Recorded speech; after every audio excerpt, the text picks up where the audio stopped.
أعوذ بالله من الشيطان الرجيم. بسم الله الرحمن الرحيم. يا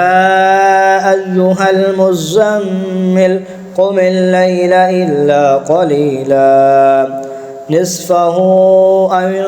انقص منه قليلا أو زد عليه ورتل القرآن ترتيلا إنا سنلقي عليك قولا ثقيلا إن ناشئة الليل هي أشد وطئا وأقوم قيلا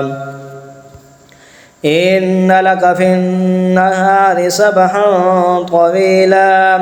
واذكر اسم ربك وتبتل إليه تبتيلا رب المشرق والمغرب لا إله إلا هو فاتخذه وكيلا واصبر على ما يقولون واهجرهم حجرا جميلا وذرني والمكذبين أولي النعمة ومهلهم قليلا إن لدينا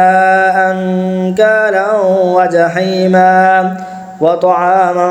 ذا غصة وعذابا أليما يوم ترجف الأرض والجبال وكانت الجبال كثيبا مهيلا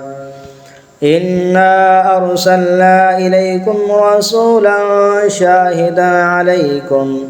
شاهدا عليكم كما أرسلنا إلى فرعون رسولا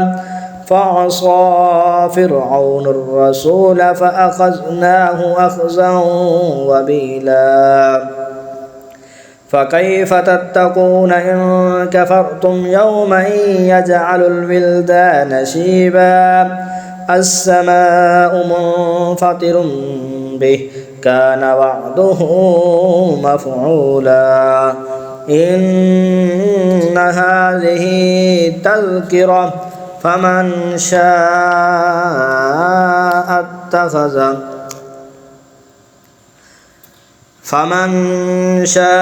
اتخذ إلى ربه سبيلا إن ربك يعلم أنك تقوم أدنى من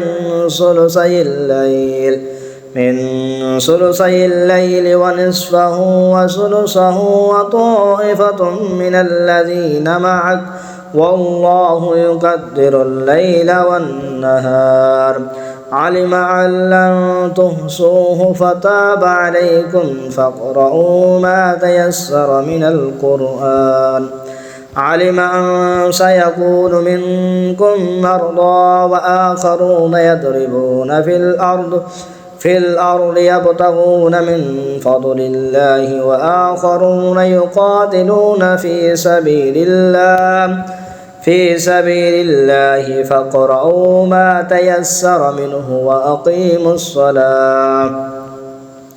وأقيموا الصلاة وآتوا الزكاة وأقرضوا الله قرضا